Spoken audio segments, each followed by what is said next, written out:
नमस्कार दोस्तों, मैं हूं सुबीर और आप देख रहे हैं हमारे चैनल नॉलेजेस। हेलो फ्रेंड्स, आज हम बात करेंगे रॉबर्ट ग्रीन के द्वारा लिखी गई book the loss of human nature के बारे में। इस बुक में रॉबर्ट ग्रीन ने 18 लॉस के बारे में बताया है जो ह्यूमन नेचर के बारे में आपको समझने में बहुत ही हेल्प करेगी। लोग जो बिहेव करते हैं वो क्यों करते हैं और कैसे सावधान रहते हैं। इस बुक में बताया हुआ लॉस के माध्यम से हम हमारे पर्सनैलिटी को डेवलप कर सकते हैं। तो चलिए आगे बढ़ते हैं लॉ नंबर 1 की तरह। पहला लॉ है the law of irrational. Irrational मतलब है नॉन लॉजिकल। हम हमारे लाइफ में ऐसे बहुत सारे डिसीजन लेते हैं जो कि इरेशनल है, लेकिन हम हमारे मन को समझाते हैं कि ये डिसीजन सही है और लॉजिकली राइट है।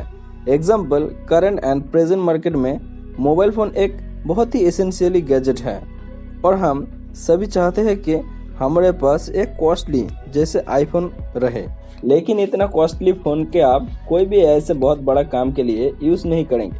बेसिकली हम किसी मोबाइल फ़ोन के मार्केटिंग स्ट्रेटजी के झांसे में आकर या फिर किसी और के माध्यम से इन्फ्लुएंस होकर वो लेने के बारे में सोचते हैं, लेकिन सच में हमारे लाइफ में वो कितना इम्पोर्टेंट या यूजेबल है वो बिना लॉजिकली सोचकर लेना चाहते हैं। एक्चुअल में ज़्यादातर लोगों की डिसीजन साइकोलॉजी के ऊपर और मन के इच्छा के अनुसार लेना चाहते हैं, लेकिन वहाँ पर लॉजिकली बहुत नुकसान होते हैं। इसीलिए फर्स्ट ऑफ ऑल हम सभी को लॉजिकल पर्सन होना चाहिए और ऐसे विचार आपके माइंड में अगर ले आ सकते हो तो आपके वो आईफोन ना होने के दुख कभी नहीं होगा। दूसरे है द लॉ ऑफ नर्सिज्म। ऑथर इस बुक में हमें एग्जाम्पल दिए है कि जोसेफ स्टील के बारे में। ऑथर ने बोला है जोसेफ स्टील एक ऐसे चार्मिंग व्यक्ति थे जिसके साथ अगर किसी ने कभी मीट करते थे तो वो मीटिंग के बाद कभी वो भूलते नहीं। एक्चुअल में जोसेफ के साथ जो मीटिंग करते थे, जोसेफ उस व्यक्ति को बातें अच्छे से सुनते थे, सामने वाले पर्सन के समस्याएं अच्छे से समझते थे और बहुत सामने वाले पर्सन को रेस्पेक्ट देते थे और सामने वाले पर्सन को हमेशा जोसेफ ने स्पेशल फील करते थे। अगर कोई कभी जोसेफ स्टील के साथ मीट करके आते हैं तो उनके साथ दोबारा मिलना चाहते थे, लेकिन इसके बाद भी जोसेफ स्टील थे वो व्यक्ति जिसके लिए लाखों लोग सोवियत यूनियन में मर गए थे और जीवन के एक पॉइंट में जोसेफ स्टील उनके सभी अपने फ्रेंड को ही मौत के घाट उतार दिया। ऑथर के मुताबिक जोसेफ स्टील एक टोटली कंट्रोल नार्सिसिस्ट थे। इस टाइप के लोगों के विचारधारा आप कभी भी समझ नहीं पाओगे। इस टाइप के लोग एक्चुअल में खुद को छोड़कर किसी दूसरे को इम्पोर्टेंट नहीं देते हैं एंड इस टाइप के लोगों के मानसिकता कुछ टैलेंटेड होते हैं तो वो बेसिकली लीडर, पॉलिटिशियन, एंटरप्रेन्योर या सेलिब्रिटी होते हैं, लेकिन इस टाइप के लोगों के लाइफ में डाउनफॉल आते हैं और इसके आसपास में जो लोग होते हैं उनके भी बुरे होते हैं। इसीलिए इस टाइप के लोगों के साथ ज़्यादा मिल के रहना ठीक नहीं है। लेकिन इस टाइप के लोग सभी नहीं होते हैं, सभी नर्सिस्ट नहीं होते हैं, लेकिन अगर आप देख पाते हो किसी के अंदर ऐसे मानसिकता है तो उसे दूर रहना ही अच्छा है। थर्ड है the law of role play. हम सभी अलग अलग कैरेक्टर प्ले करते हैं एक दूसरे से। आप खुद नोटिस करके भी देख पाओगे कि आप अपने पेरेंट्स के साथ एक टाइप के बिहेव करते हो, आप अपने फ्रेंड्स के साथ एक टाइप के बिहेव करते हो, आप अपने टीचर के साथ भी एक टाइप अलग अलग बिहेव करते हो और अननोन पर्सन के साथ भी अलग बिहेव करते हो। मतलब हम सभी हर एक दूसरे के लिए अलग अलग रोल प्ले करते हैं और यही धीरे धीरे हमारे कैरेक्टर होते हैं। तो मेन पॉइंट यह है कि आपके अंदर एबिलिटी होना चाहिए जिसे आप किसी दूसरे के अंदर से पहचान पाओ कि वो इंसान एक्चुअल में कैसे है। फोर्थ है the law of compulsive behaviour. हमारे सभी के अंदर एक कंपल्सरी बिहेवियर होते हैं एक दूसरे के ऊपर, जो हर इंसान उनका बचपन में आसपास के लोगों को देखकर सीखते हैं। कोई दूसरे को हेल्प करता है, कोई दूसरे को हेल्प नहीं करता है और कोई काइंडली पीपल होते हैं। ऐसे बहुत बिहेवियर के लोग होते हैं। इसीलिए ऑथर कहते हैं कि खुद के एक कैरेक्टर को समझ के खुद के काम में लगाना चाहिए कि आपके कैरेक्टर किस टाइप के हैं।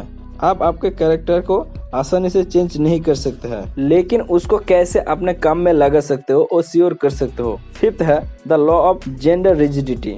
हम सबके अंदर कुछ क्वालिटी होते हैं, कुछ अच्छे होते हैं, कुछ बुरे होते हैं, लेकिन हमारे सोसाइटी में आइडेंटिटी बनाने और एक्सटर्नल सिचुएशन को डील करने के लिए हम अपने इन क्वालिटीज को दबा देते हैं और सिर्फ एक एनर्जी के साथ ओवर आइडेंटिफाई करने लगते हैं। एक लड़का यानी बहुत फेमिनिन बन जाते हैं या तो बहुत मैस्कुलिन, और सिमिलरली एक लड़की बहुत ही मैस्कुलिन बन जाती है या तो फिर बहुत फेमिनिन, और इसका हमें एक बड़ा प्राइस चुकाना पड़ता है क्योंकि ऐसे हमारे कैरेक्टर और हमारे वर्ल्ड व्यू में भी इनबैलेंस आ जाते हैं और हम हमारे बिलीव्स को लेकर बहुत पक्के बन जाते हैं, जिसके बाद हम अपने गुस्सा हमारे सामने वाले व्यक्ति में निकलते हैं और इसे हमें हमारे रिलेशनशिप में भी सफर करते हैं।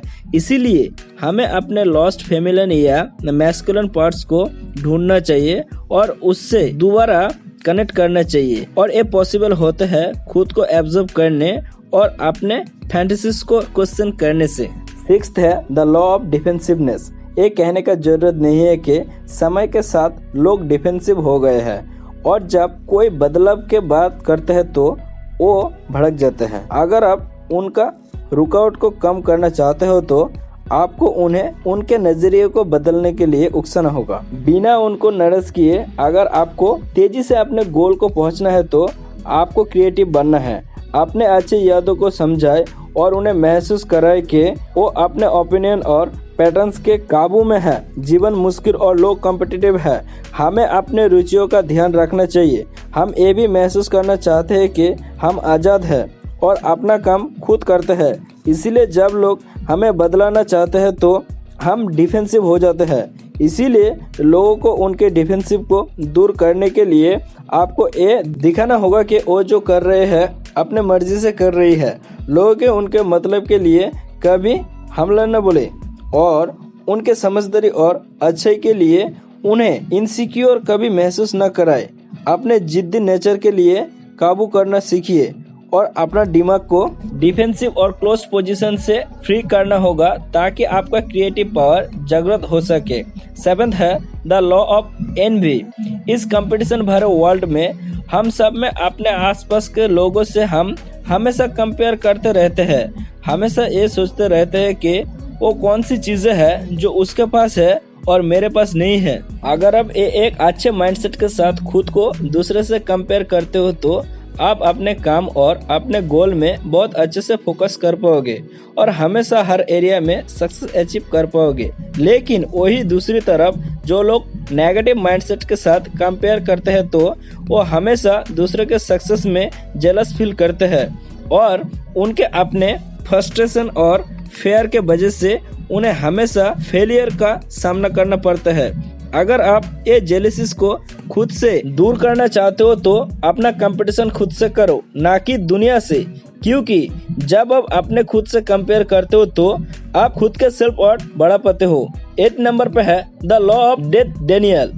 सिर्फ इंसानी एक ऐसे पीस है जो जानते हैं कि वो मारने वाला है, लेकिन हम ज्यादातर लोग इस थॉट को अपने दिमाग से निकाल देते हैं क्योंकि इसके बारे में सोचने और विचार करने में अनकंफर्टेबल महसूस करते हैं। ऑथर कहते हैं कि शायद पुराने जमाने में अर्ली ह्यूमन इसी डर की वजह से अलग अलग रिलीजन्स पे बिलीव करते थे, लेकिन आज के टाइम में हमारे लिए सिचुएशन ऑकवर्ड हो गई है क्योंकि एक तो हम मौत के बारे में ज्यादा सोचते ही नहीं, लेकिन सबकॉन्शियसली सबसे ज्यादा हम उसी से डरते रहते हैं।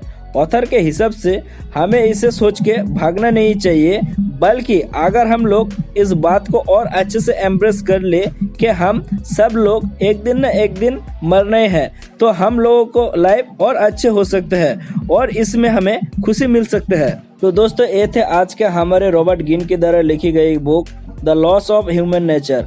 आई होप के ये वीडियो आपके काम आएगी।